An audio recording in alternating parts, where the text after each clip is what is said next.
আজকে আমরা চলে এসেছি আমাদের সে পুরনো বিদ্যালয় পাশে। মনে পড়ে গেল যে বিদ্যালয়টা হ্যাঁ নতুন করে এসছে মাঠ। পরে এসে দেখলাম স্কুলের জানালাতে আমার নাম লেখাটা এখন রয়েছে সেখানে, দেখে খুব ভালো লাগে স্যান্ডে দেখে। ভিতরে প্রজেক্টর ব্যবস্থা করা হয়েছে। আমরা যখন ছিলাম তখন প্রজেক্টর ছিল না, এখন প্রজেক্টর আনা হয়েছে। আমাদের সময় এইটা ছিল না, এটা নতুন করা হয়েছে। এটার ভিতরে কি ব্যবস্থা করা হয়েছে এখন জানি না, তো দেখতে হবে এটার ভিতরে কি আছে। এখানে করা হয়েছে হলো মনে হয় বেশিরভাগ টয়লেট, ওয়াশরুম। এরপর সে বেসিন আছে দুইটা শিক্ষকদের জন্য মনে হয়। আর এপাশে দেখি, এপাশে মনে হয় ছাত্রদের, শিক্ষক ছাত্রদের জন্যই করা হয়েছে। ওয়াশরুম করা হয়েছে, এখানে প্রসাবখানা আছে, অনেক উন্নত হয়েছে আগের থেকে।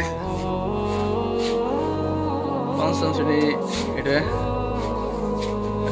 প্রথম শ্রেণী। অফিসে রয়েছে আগের মতো রয়েছে। অফিসে কোনো পরিবর্তন হয় নাই। পঞ্চম শ্রেণীকে কৃষ্ণচূড়া গাছ, যেখানে আমরা যখন পড়েছি তখন মনে হয় গাছটা সাইডটা ছোট করা হয়েছে।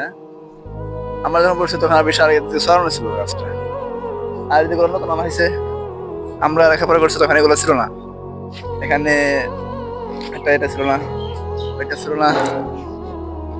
তখন আমাদের আমাদের তো 10 সময়ে তখন খেলাধুলার উপকরণ ছিল ফুটবল খেলছি। আর আমরা যখন ছিলাম তখন তো ওই খেলতে পারি না। এখন সেই শহীদ মিনারটা ছিল না, এটা নতুন করা হয়েছে শহীদ মিনার। তখন শুধু পতাকা আর এটা ছিল, শহীদ মিনার ছিল না। খেলতে পারি না, তখন এটা ছিল না, এখন আছে।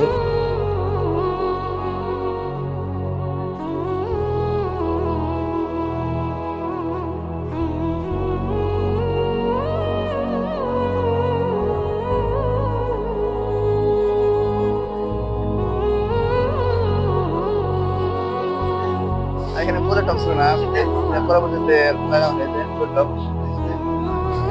আর সে মাঠে আমরা অনেক ফুটবল খেলেছি। যে ফুটবল খেলার সময় ফুটবলের শট যে আসছে অনেক সময় বাড়ি গেছে, অবশ্যই ভিতরে বল ঢুকে গেছে। তারা বলছে এখানে খেলা নিষেধ, আমরা কালকে থেকে ওই মাঠে দেখাবো। আমরা সে মাঠে যাই, ওই চকে দেখেছি।